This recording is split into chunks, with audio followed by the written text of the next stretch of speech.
Hello students, welcome back to our EduWave online classes. Hope you all are doing well. Today our topic is polar and non-polar. In my last video where I discussed with you covalent bond and covalent compound, there I told you that there is an extended portion of this bond which is polar and non-polar. Let's see what it is all about. To make you understand this polar and non-polar, let me draw some dot structure. This is hydrogen, which is having one electron in its outermost shell, which need two to get stability, hence it goes for covalent bonding. They are in covalent bond, they both attain stability. Same is for oxygen, 6 in the outermost shell.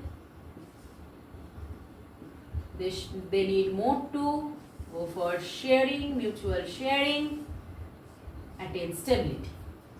Okay, now you also know that water, H2O, this is also in covalent bond. So let us draw the structure. Okay, oxygen is having 6 electron in its outermost shell. Hydrogen is having 1 electron in its outermost shell. So this oxygen atom will start sharing 1 electron from each of the hydrogen to attain stability, and by this hydrogen will also be stable. So this water is in covalent bond. Now see, the shared electrons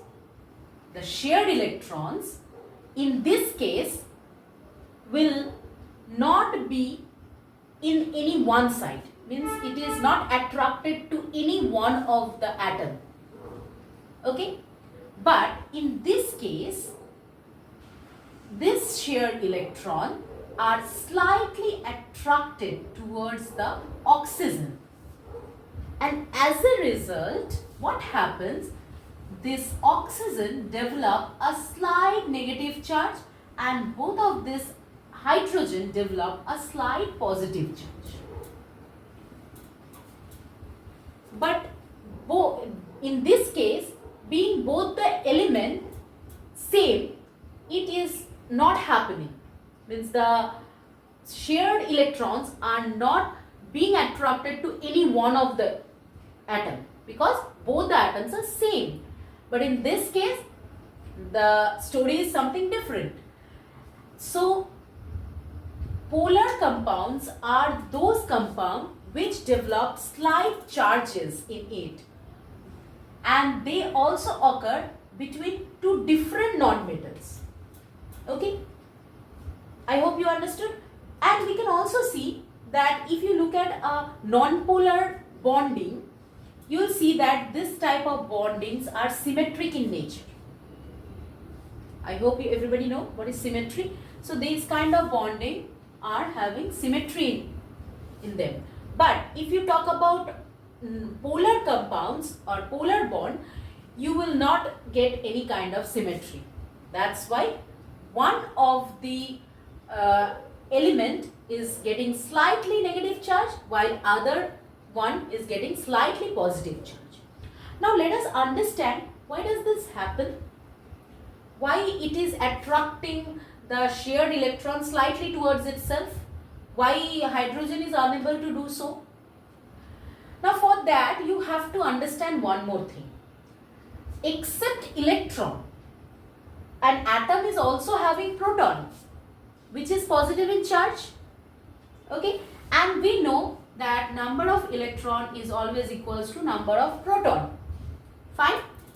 Now in that case, where number of electron for oxygen is 8, that means number of proton is also 8.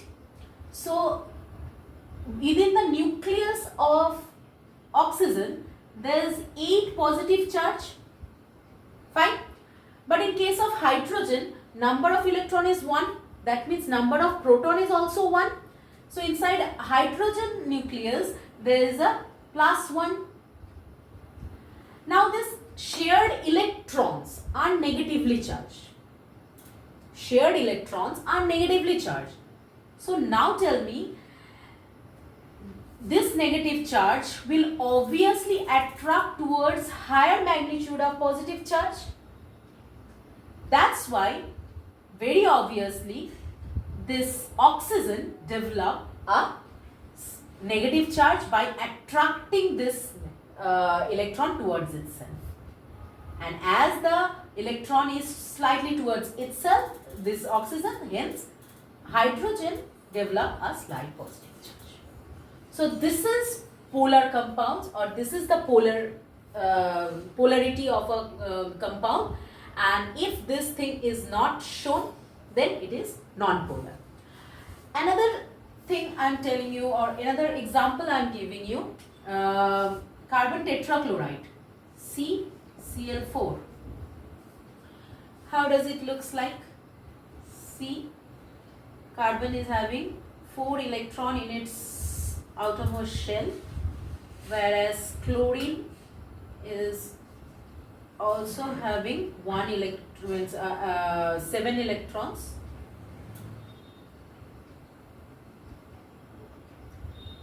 Okay, here also chlorine having 7 electrons.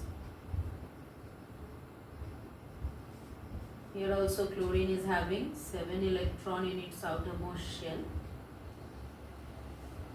Here as well. Fine.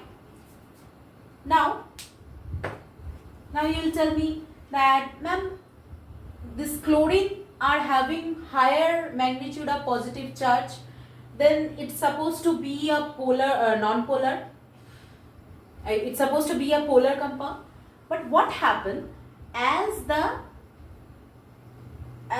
push or pull, as the pull is from 4 of the side, hence the electrons remain in its own position.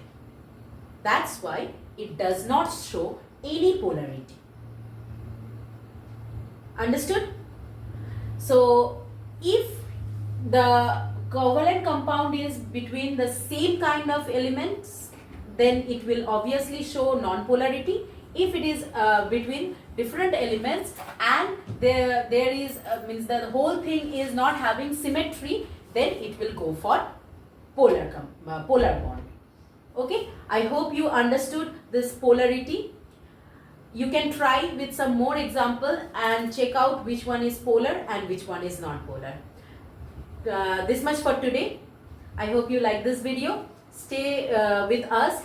Keep following us in our YouTube channel as well as WhatsApp. The link is there in the description box. Okay, bye-bye.